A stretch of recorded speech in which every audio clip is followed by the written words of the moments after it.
So అయితే మీరు ఎక్కడ ఇప్పుడు మాట్లాడుకోలేదు అయితే కాంగ్రెస్ లో గాని ఎవరు మిమ్మల్ని పిలవలేదు అంటే వాళ్ళు ప్రయత్నాలు చేస్తారు కానీ ఇప్పటివరకు అయితే మేమైతే ఎవరితో మాట్లాడలేదు. ఎవరెవరు చేశారు ప్రయత్నాలు అంటే మా హస్బెండ్కు అన్ని పార్టీల నుంచి వస్తున్నాయి, ఎక్కడెక్కడో అంటే చిన్న చిన్న పార్టీలు ఉంటాయి కదా, వీళ్ళు వాళ్ళు అనకుండా ఏదో అన్ని ఇది అది అనకుండా అందరూ చేస్తూనే ఉన్నారు. అందరికీ మాకు పర్లేదు, ఇప్పుడు ఏం మాట్లాడాం మేము. వినాయక చవితి అయిపోయే వరకు మేము ఎవరిని కలవం మాట్లాడమని అదే మాట చెప్తా ఉన్నాం, కలవం కూడా. ఇప్పుడు మీ వారి ఎమ్మెల్సీ ఇదేమిటి పరిస్థితి ఏమిటండి? అంటే ఇప్పుడు తనైతే యునానిమస్గా గెలిచారు, ఓట్ల ద్వారా గుర్తు ద్వారా ఓట్లు వేయించుకొని గెలిచింది కాదు. బీఫామ్ అయితే సబ్మిట్ చేశారు. అది ఎట్లా ఉంటుంది అనేది మనం లీగల్గా ఒపీనియన్ తీసుకోవాలి.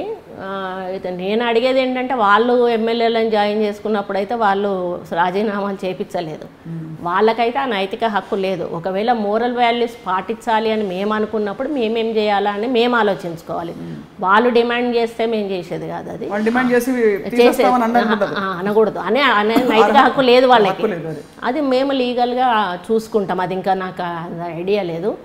అది కానీ కొంతకాలం అలా కొనసాగచ్చు మీ వారు ఎమ్మెల్సీగా కొనసాగవచ్చు. వాళ్ళైతే డిస్క్వాలిఫై చేసే అధికారం ఉంటే మాత్రం వాళ్ళు నవలపాలు అవ్వడం. ఎందుకు అని అంటే వాళ్ళని డిస్క్వాలిఫై చేయాల్సిందే కదా. ఆ ఎమ్మెల్యేలు ఎవరైతే వేరే గుర్తు మీద గెలిచి వచ్చి మీ పార్టీలో ఉన్నారో వాళ్ళను డిస్క్వాలిఫై చేయమని డిమాండ్స్ వచ్చినా కూడా మీరు చేయలేదు కదా. అట్లా చేస్తే వాళ్ళే తప్పులో పడతారు. కాకపోతే ఇప్పుడు ఇక పాపన మా హస్బెండ్ అనేది కూడా ఇంకా డిసైడ్ కాలేదు. ఒకవేళ తను భూపాలపల్లి నుంచి ఉంటే మీకెందుకు అంటే ఇంకా పాప వెంటనే రాజకీయాల్లోకి రావాలనే ఉత్సుకత ఎందుకు ఉందంటే బికాజ్ అంటే తను ఇంట్రెస్ట్ ఉండేది ఉన్న 30 years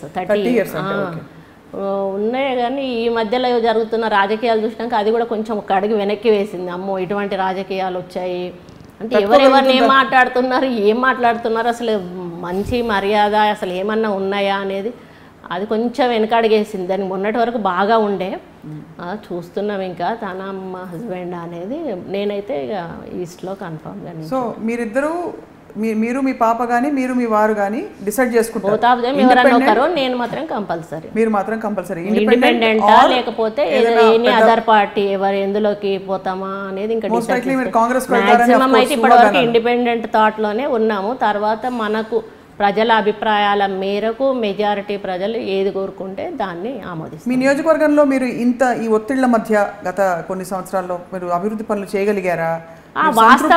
వాస్తవంగా దాంట్లో నేను ఎక్కడ కూడా తప్పు పట్టను. ఎందుకు అనంటే మాకు అదృష్టం ఏంటంటే ఉప ఎన్నికలు కడియం శ్రీహరి గారు రాజీనామా చేసి ఎంపీ ఉప ఎన్నికలు వచ్చాయి. అప్పుడు తప్పనిసరి పరిస్థితుల్లో గవర్నమెంట్ ఏది అడిగితే అది శాంక్షన్ చేసేసింది.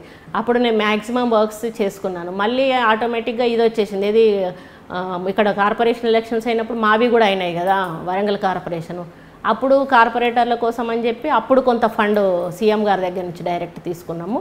మళ్ళీ 300 crores ఎవ్రీ ఇయర్ బడ్జెట్లో పెడతామన్నారు కదా, అది కూడా పెడుతున్నారు. ఇప్పుడు 3 నెలల నుంచి 900 కోట్లు. అందులో కూడా నా పార్ట్ ఏదైతే ఉందో నేను తీసుకొని నేనైతే మ్యాక్సిమం 90% వరకు కూడా అభివృద్ధి చేశాను. అక్కడ అందులో ఎక్కడ కూడా లోపం లేదు. మీరు ప్రజలు కాన్ఫిడెంట్ గా మీరు ఎక్కడున్నా ఇండివిజువల్ గా ప్రజల్లో మాత్రం ఒకవేళ నాయకులలో పార్టీకే కట్టుబడి ఉంటాం, పార్టీ ఆలోచనలకే కట్టుబడి ఉంటాం అని నాయకులు వెనుక తగ్గినా కూడా ప్రజలు మాత్రం 100% నాకు సపోర్ట్ చేస్తారనే విశ్వాసం నాకున్నది.